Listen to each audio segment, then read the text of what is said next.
今天我们要讲什么？讲一个很多现代人都没搞懂，但是却每天都在受折磨的问题。你们去医院，西医跟你们说什么？说你有炎症，说你有支气管炎，说你有神经衰弱性失眠，然后呢，开什么抗生素、安眠药、镇咳水。我告诉诸位，那是毒药，你吃进去，症状好像压下去了，过2天又反弹，而且一次比一次重。为什么？因为你把敌人都关在家里打，你把身体的阳气给打没了。很多病人来找我，一进门那个脸色发青，手脚冰凉，我就知道常年吃西药吃的。今天我要教你们一个方法，非常简单，简单到你都不敢相信，但是大道至简。真正的经方，真正的中医，从来不是让你去吃什么天山雪莲、千年人参，就在你们家厨房里2样东西，一个是蜂蜜，另一个就是我今天要讲的秘密武器。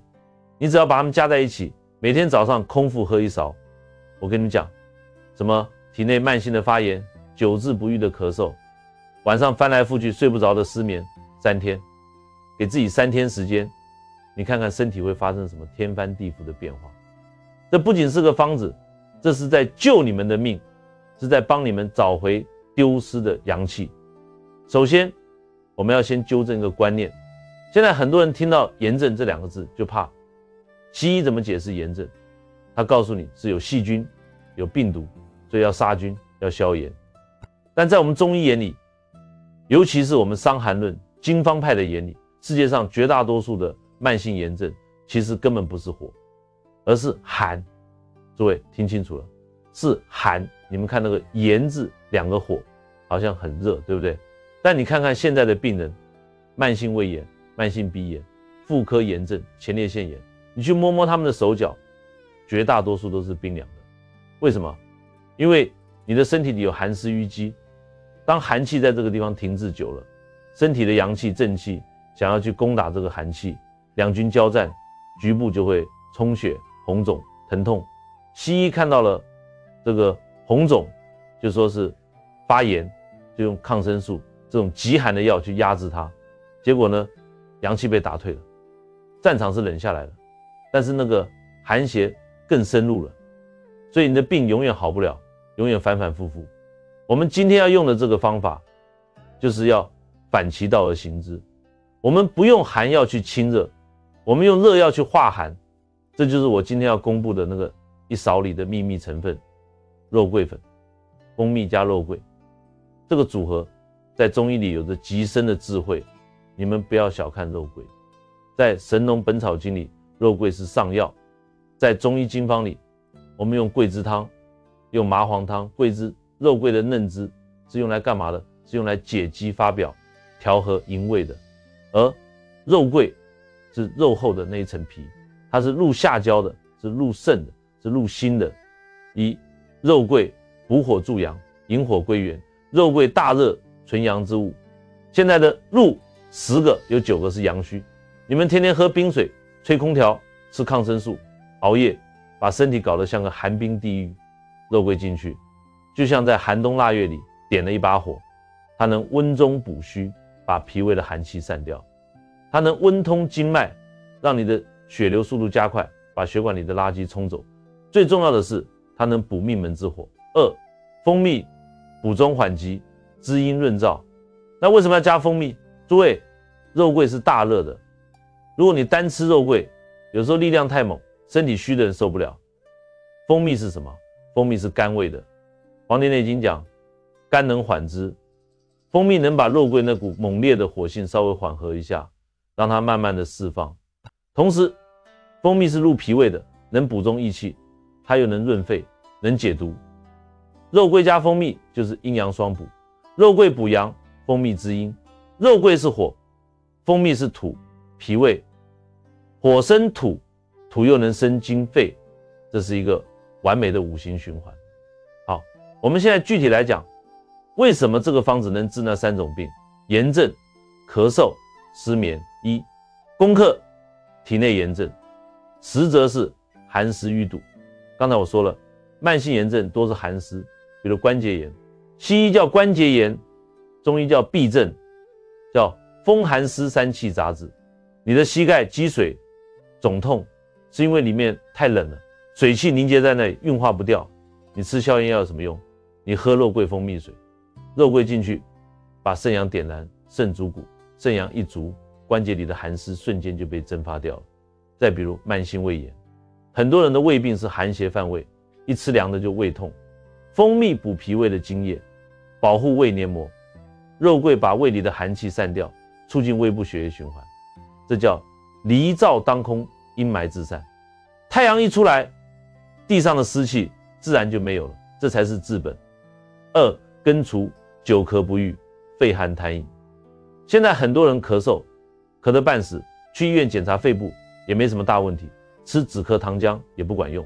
一定要记住，形寒饮冷则伤肺，肺是焦脏，最怕寒。你喝了冷饮，伤了肺阳，肺里就会有大量的冷水，这就是吸白痰。肺要把这些冷水排出去，所以才咳嗽。咳嗽是身体的自救反应。西医用镇咳药强行把咳嗽压住，那些冷水就留在肺里，最后变成什么？肺气肿、肺心病，甚至肺癌。肉桂入心肺，能温化痰饮，蜂蜜能润肺止咳。当你空腹喝下这一勺，肉桂的热力直接把肺里的冷水气化掉，变成正常的水蒸气，滋润身体。蜂蜜修复受损的咽喉和肺泡，你会发现痰变少了，嗓子不痒了，咳嗽自然就停了。三，解决顽固失眠，心肾不交。失眠是现在人的大问题，大家知道人为什么会失眠吗？我告诉你们一个最核心的概念，心肾相交，心是火在上面，肾是水在下面。正常人睡觉的时候，心火要降下来，温暖肾水，肾水要升上去，滋润心火，这样水火既济，你就能睡得像个婴儿。但是现在人上热下寒，想事情太多，心火在那烧，降不下来，下面肾阳又虚，水太冷，升不上去，火在上面飘，人就烦躁，多梦，睡不着，水在下面动，脚就冰凉，夜尿多。肉桂在这个方子里起到了最关键的桥梁作用。中医讲肉桂能治引火归元，治什么意思？它能把上面漂浮的那个虚火硬生生的给你拽下来，回到肾脏里去。当你喝下肉桂蜂蜜水，你会感觉到一股暖流从胃部一直走到小腹，然后脚底板开始发热，脚一热头就凉了，头凉脚热，这是正常人的生理状态。只要脚热起来，你不出10分钟，呼噜声就打起来了。这比那个什么褪黑素、安定片不知道高明到哪里去了。讲了这么多道理，怎么吃这个很重要。你吃错了，效果打折扣，请诸位拿笔把这个记下来。原料准备：蜂蜜必须是天然的原生态的蜂蜜，不要去超市买那种全是糖浆兑出来的假蜂蜜，那个没有药用价值，只会有反作用。最好是那种结晶的，老蜂农那里的肉桂粉，去中药店买那种好的官桂或者起边桂，让药房当你面打成极细的粉末。不要去超市买那种做调料的桂皮粉，那个药力不够，甚至掺了杂质。服用比例：肉桂粉1茶匙大约3至5克，蜂蜜1汤匙大约10至15克，比例大概是1份肉桂3份蜂蜜。制作步骤：拿一个杯子，先把肉桂粉放进去，加入少量的温水，注意是温水，不超过40度，水太烫会破坏蜂蜜的活性酶，也会让肉桂的挥发油跑掉。先把肉桂粉搅拌成糊状，再加入蜂蜜，搅拌均匀，最后加满温水，调成一杯大概200至300毫升的饮品。服用时间，这是关键。第一次，早上空腹，刷完牙，早饭前半小时喝下去，这个时候胃是空的，药力可以直接被吸收，清理肠胃的寒毒，启动一天的阳气。第二次，针对严重失眠者，晚上睡前1小时喝半杯，帮助引火归元，温暖手脚。疗程我说了3天。大多数人，如果你是受寒引起的咳嗽、轻度失眠，3天就能看到明显效果。如果是多年的老慢支、老关节炎，你坚持喝1个月，你再去医院检查，看看那个指标，医生都会吓一跳，是不是喝了这个就万事大吉了？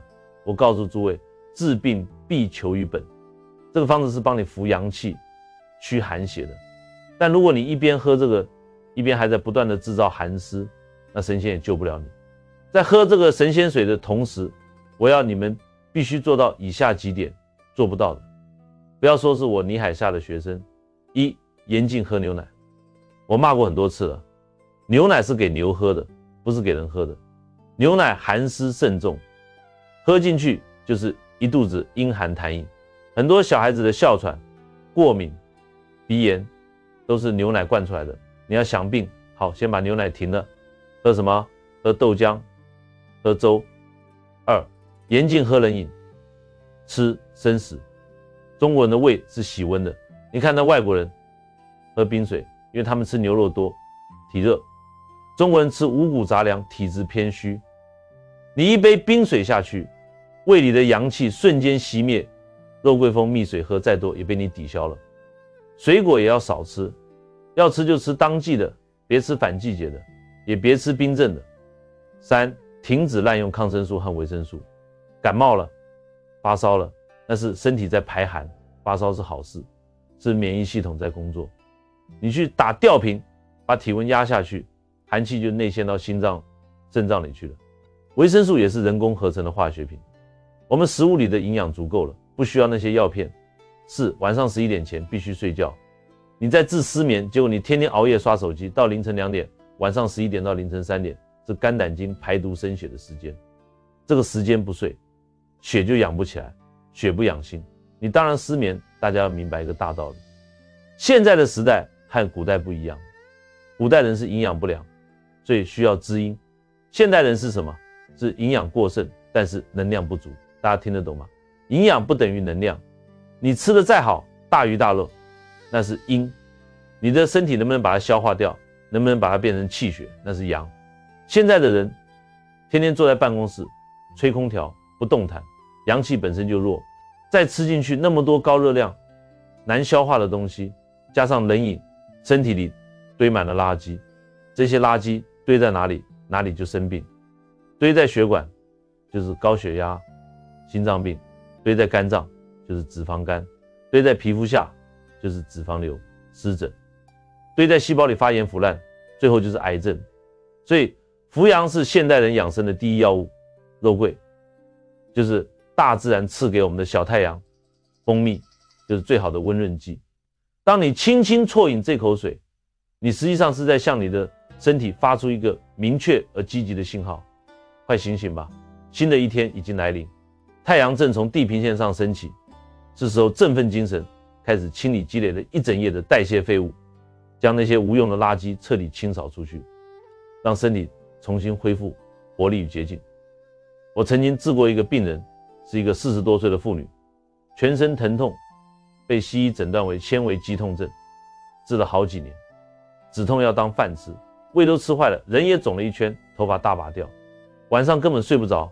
她来找我的时候哭着说，倪医师，我不想活了，太痛苦了。我一摸她的脉，沉细无力，标准的少阴症，阳气将绝啊。我看她那个舌头白厚腻苔，全是寒湿。我没给她开什么复杂的药，我就让她停掉所有的止痛药、安眠药，回去煮桂枝汤，平时就喝我今天教你们的这个肉桂蜂蜜水，3天，就3天。她打电话来，声音都变了。她说，倪医师，我昨天晚上睡了这5年来最香的一觉，早上起来手指头居然能弯曲了，不那么僵硬了。坚持了3个月，她整个人瘦了1圈，水肿消了，脸色红润，那个什么纤维肌痛症，连西医都觉得不可思议，怎么指标都正常了。这就是阳气的力量，这就是经方的智慧，它展现了中医治疗体系中那种恢宏而精准的思维模式，将人体与自然、阴阳与五行相融合，从根本上调理身心，扶正祛邪。当然，中医始终强调辨证施治，讲究因人因时因地制宜。虽然这个方子适用范围广泛，疗效显著，但并不意味着所有人都可以不加辨别的使用。每个人的体质、病机、病程都不尽相同，需在专业医师的指导下，结合具体脉象、舌象及症状表现进行个体化判断，才能确保用药安全而有效。我有几点要嘱咐关于上火，这一常见问题，经常会有人这样问我：倪老师，肉桂性那么热，我喝了会不会上火啊？你看我现在嘴里都长溃疡了，是不是不适合再喝了？其实关键不在于肉桂本身，而在于你要先分清楚自己究竟是真热还是假热。如果你属于实热体质，通常表现为面色通红、口干舌燥，总想喝冰水，同时伴有大便干结、小便颜色深黄等症状。那么此时身体确实处于一种真正的热盛状态，在这种情况下，建议你暂时不要饮用肉桂，可以选择单独饮用一些蜂蜜水，或者搭配菊花这类清热降火的食材，以缓解体内的实热。但另一种常见却被很多人误解的情况是，虽然嘴里长了溃疡，可同时手脚却发凉，小便清长，次数多，并且并不太想喝水。各位注意，这种情况其实属于虚火，并不是真正的热症。根本原因是下焦过于寒凉，导致虚阳上浮，火不归元，才显现出口腔溃疡等上火的表象。这时你反而应该喝肉桂水，甚至可以考虑适当加大用量，借助肉桂温补肾阳、引火下行的特性，将上浮的虚火引回本源。这就是中医所说的引火归元。一旦虚火归位，溃疡等问题常常会很快缓解。理解身体的真实状况，才能用对方法从根本上调理。孕妇在使用肉桂时需格外谨慎，肉桂具有较为显著的活血通经作用，可能会加强身体局部的血液循环，并刺激子宫收缩。对于孕妇而言，尤其是在妊娠早期、胚胎发育尚未稳定的阶段，为保障胎儿安全、预防流产等风险，建议尽量避免摄入肉桂这类具有较强活血功效的食材或药物，以免对妊娠产生不良影响。糖尿病患者，有人说蜂蜜是糖，糖尿病能不能吃？实际上这个问题需要从科学和传统医学两个角度来辩证看待。天然的蜂蜜主要成分是果糖和葡萄糖，这与人工精制的白砂糖在结构和代谢路径上存在一定差异。中医理论认为，蜂蜜具有补益脾经、润燥解毒的作用。很多糖尿病患者体质属于阴虚燥热，体内津液亏损，而适量蜂蜜恰好能缓解这种燥热伤津的状态。如果控制好摄入量，切记不可过多，并且搭配一些具有辅助降糖作用的食材，比如肉桂。现代西医研究已证实肉桂中的活性成分有助于提高胰岛素敏感性。那么少量食用天然蜂蜜对部分患者可能是可行的，但必须强调的是，每个人的代谢状况和血糖反应不同，因此在尝试时务必密切监测血糖变化，根据个体情况灵活调整，并建议在医生或专业营养师的指导下进行。小孩子如果出现感冒流清鼻涕、咳嗽时痰液呈白色，甚至伴有尿床的情况，这个方子疗效显著，只需将常规剂量减半服用即可。各位朋友，今天我们这堂课表面讲的是蜂蜜与肉桂的搭配应用，但实质上是在探讨中医最核心的灵魂所在，那就是整体观与平衡之道。我们的身体本身具备极高的智慧，它从不会毫无缘由的出现炎症，也不会无缘无故的开始咳嗽，更不会莫名其妙的辗转难眠。每一种症状都是身体向我们发出的求救信号，是它在用独特的方式提醒我们，我受寒了，我的能量不足了，体内积存的废物无法顺利排出。倾听这些信号，理解背后的原因，正是中医调理的关键所在。如果您有其他风格或用途上的扩展需求，我可以进一步为您调整内容。如果你总是忽视身体发出的信号和警告，反而依赖西药来强行压制症状，那无异于在不知不觉中走上一条慢性自杀的道路。中医绝非人们刻板印象中的慢郎中，它其实是能够迅速应对急症的急惊风。只要辨证准确，用药得当，往往只需一剂汤药，效果便能立竿见影。迅速缓解病痛，恢复健康。因此，真正明智的做法是倾听身体的声音，顺应自然的调理之道，而不是简单的用药物掩盖问题。我由衷的希望大家不仅将今天所学到的这个方法用于自己，更重要的是能够把它分享给你身边的亲人、朋友，尤其是你的父母。哪怕只有一个人因为听到你的提醒，减少了不必要的抗生素使用，哪怕只有一个人因你的建议而避免因误食寒凉食物损伤了自身的阳气，那么我分享这些知识的初衷也就真正实现了。